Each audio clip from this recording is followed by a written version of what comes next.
बिस्मिल्लाहिर्रहमानिर्रहीम अस्सलामुअलैकुम welcome back to my YouTube channel. कैसे हैं आप सब? मुझे उम्मीद है कि सब बिल्कुल ठीक ठाक होंगे।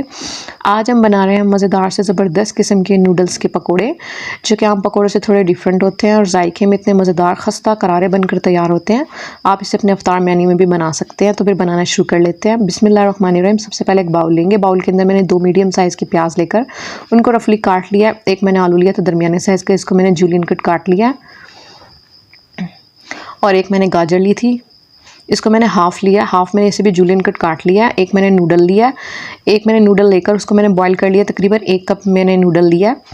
और इसके बाद मैंने कुछ स्पाइसेस डाले। 1.5 टीस्पून मैंने चिली फ्लेक्स लिए, 1.5 टीस्पून मोटा कुटा फ्रेशली धनिया लिया, 2 से 3 हरी मिर्ची लिए बारीक कटी हुई चॉप, गरम मसाला लिया 1/2 टीस्पून, नमक लिया मैंने 1 टीस्पून, लाल मिर्ची लिए 1 टीस्पून, काली मिर्च लिए 1/2 टीस्पून, ज़ीरा लिया 1 टीस्पून और बेसन लिया मैंने 1 कप। तकरीबन हाफ़ बेसन हम डालेंगे, बाकी देख लेंगे कितना मज़ीद लगेगा। मिक्स कर लेंगे। ये मैंने टेस्ट मेकर लिया नूडल का। इसके बाद तमाम बेसन मज़ीद शामिल कर देंगे। पूरा 1 कप बेसन गया था इसमें। थोड़ा थोड़ा पानी डालकर इसका एक बैटर सा मिक्सचर सा बना लेंगे। पकौड़ों का ना ज़्यादा गाढ़ा और ना ही बहुत ज़्यादा पतला।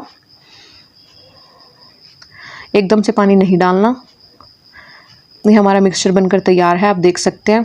इसको हम फ्राई करेंगे, डीप फ्राई करेंगे। कढ़ाई को मैंने गरम कर लिया ऑयल डालकर, अच्छे तरीके से घी ऑयल हमारा गर्म होना चाहिए। गर्म ऑयल के अंदर हम लो टू मीडियम फ्लेम पर फ्राई करेंगे। तमाम पकौड़े डाल देंगे हाथ की मदद से।